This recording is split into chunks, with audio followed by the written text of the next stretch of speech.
On the patio at Mardi Gras World is the bridge in the mighty Mississippi.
Beginnings in Carnival go back to the 1930s.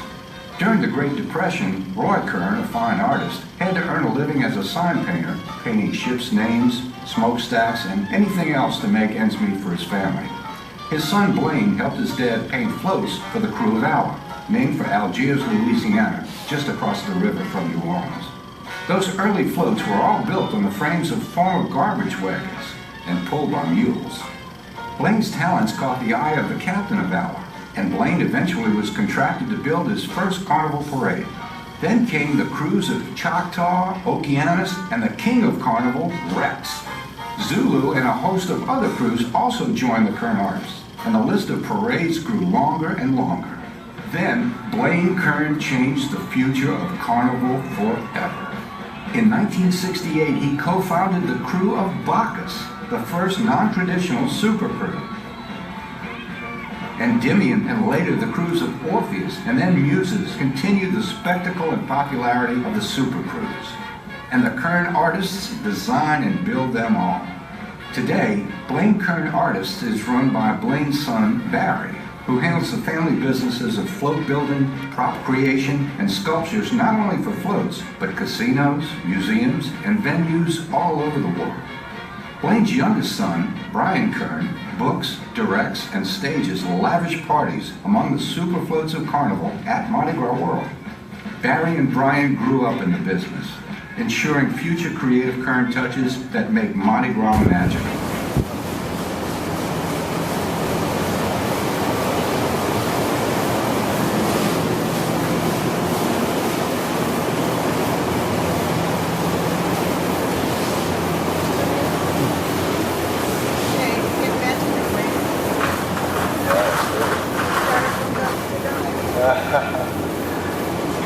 You'll notice that there's some old props as well as new ones that are being worked on here. And that's because we don't throw any of our props out. After Mardi Gras is over, we'll keep all these props in case we can use them again or in case we can transform them. And over here's the sculpting area. You'll notice that in front of each prop there's a drawing like that one.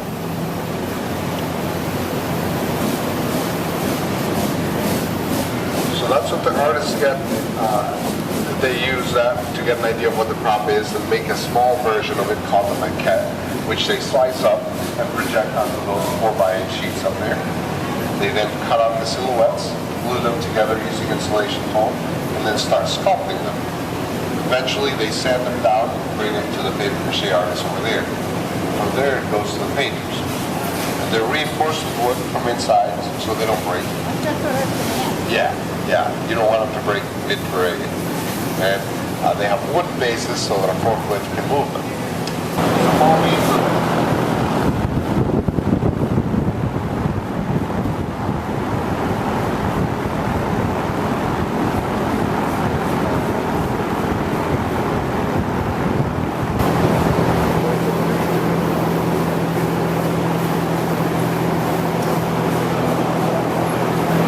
sometimes they spray it on, sometimes they use a brush, but they always use a latex-based paint to protect the props in case they get rained out during the parades. The props will go on two different kinds of floats, either a signature float or a theme float. The theme floats are the ones that have to match the theme every year, so we do work for 16 of the parades, that's why there's so many different kinds of props around here. But the signature floats stay the same no matter what, so the latex paint helps in those cases. And to give you a couple of examples of how they transform these props sometimes when we reuse them, those purple aliens over there used to be the Jetsons. And right next to them, Father Time, Gandalf from Lord of the Rings. So they do that kind of stuff a lot. We're going to be going around that corner and see some more props. Please watch your step. I have a question. I can tell by the base, it's got a metal base, so it was probably made using fiberglass in our warehouse across the river, because they only do the styrofoam props here. So it was probably used with a mold. I'm not sure how long those take to make, but to paint it could have been anywhere from 7 to 12 days. Okay, so here you can see some of these props once they're complete. But these are just a handful of the ones we have in storage. Because in addition to this warehouse, we have 14 others where we store more props and more floats. And some of the floats can be pretty big, like this one. Now that's a signature float, that's why it's covered up. If you look all the way to the right, you'll notice that it goes all the way to the entrance where Santa Claus is, and all that counts as one float. Now the reason for that is that a crew is only allowed to have 28 per crew, but some crews have thousands of members that want to ride. So they figured out that if they link their floats together and only have one tractor pulling them, they can count it as one float. Stay within that maximum. So there's one that's even bigger than this one that belongs to the Gideon. And in addition to doing stuff for Mardi Gras, we do a lot of things for Disney, Universal Studios, as well as casinos like Caesar's Palace. And do any of you know the Chick-fil-A cows that are up on the billboards? Yeah, all those cows are painted right here. So I've seen herds of cattle in that door, M&M's in Times Square too. So we do a lot of that. Floats. This is where they make them, the carpentry area. Then they can keep them and reuse them as many times as they want to. I'm told they can last 40 years. So the way they make them is they commission a steel I-beam chassis, build them up out of wood. Once they're complete, they can weigh over 20 tons. That's why when you look at the tires on the floats, you'll notice they're solid rubber. There's no air in them because you don't want to get a flat in Mardi Gras. But yeah, the ones we make can cost anywhere from $50,000 to $80,000 a piece. And if they're theme floats, they can be redecorated, which is another $6,000 to $10,000 per float to redecorate per year. But if they're signature floats like those over there, they stay the same. They won't do anything to them unless they need repairs. But you'll also notice King Kong and Model Kong to the left have a few beads stuck on them. That's because you're not supposed to throw beads at the floats, but since those don't have any people riding them, they tend to get pelted with beads, but it's okay. The tractor drivers know what's coming and they wear helmets in those cases. So we're going to go over here and talk about these theme floats. That's right. The riders are the crew members, and they pay for the privilege of being in these crews. So when you're starting a crew, you need a minimum 14 floats. And since you know how much the ones we make cost, to start out a crew, that's when you need a lot of money laying around. Morpheus was started by Harry Connick Jr. and some other people like that. But to redecorate them all, the money comes from the individuals that are on there. Each one of them has to pay a couple $1,000s, give or take, per crew to go onto it. And they also pay for their costumes and the throws, so it does add up to being quite a bit. Is that per year or just? Per year, yeah. And there's no advertising allowed in Orleans Parish on any of these floats, so they can't pay for stuff by having a Pepsi or a McDonald's float or something like that. So pretty much all the floats in this den belong to just one crew, and that's Orpheus. They parade the day before Mardi Gras. Like I said, they're theme floats. That's why you'll notice these floats are being stripped down to look like that. And they'll eventually have the props removed, and everything will be repainted white, and next year's theme will go on them. They'll save all this stuff. Orpheus loves having flowers on their float, so they'll just paint them a different color or something. And each float is pulled by a tractor that has a generator on it. The bigger the float, the bigger the tractor that pulls it, and that's where they get their power for the lights, music, and anything else they have on board. And sometimes they have celebrities on these. One of these, I can't remember which one, had the cast of NCIS New Orleans on it. And Bacchus, the crew of Bacchus has a celebrity king each year. Most recent was John C. Reilly. The year before that, it was Hugh Laurie from House MD. So they have a lot of guests too.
Yeah. Look to your right.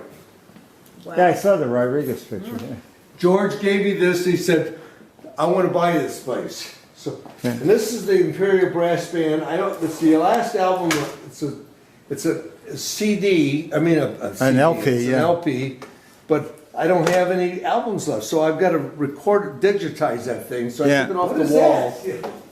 Little did you First know. 45. But what happened since? Well, you should be an architect. Out up front.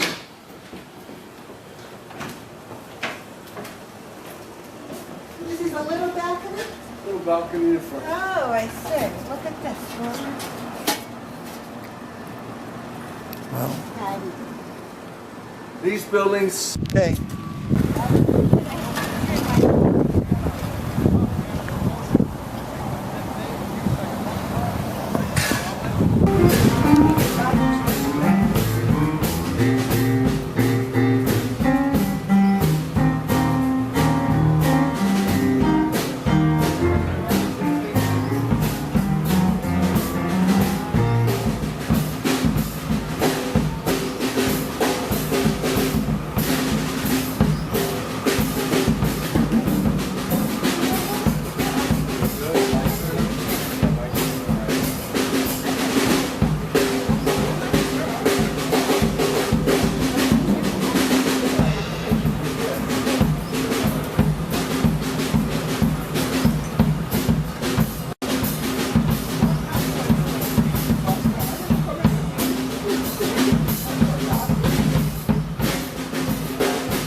This is a room with all the original instruments.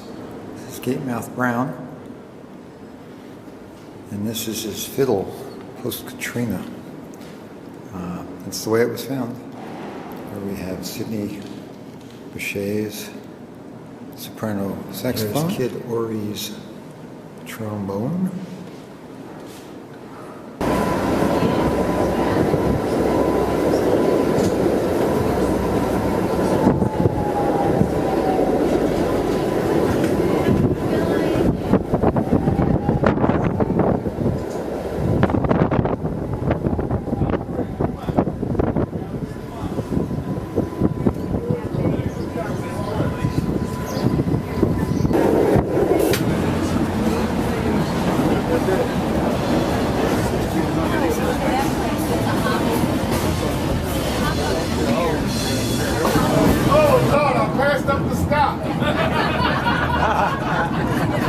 Look where I ended up at.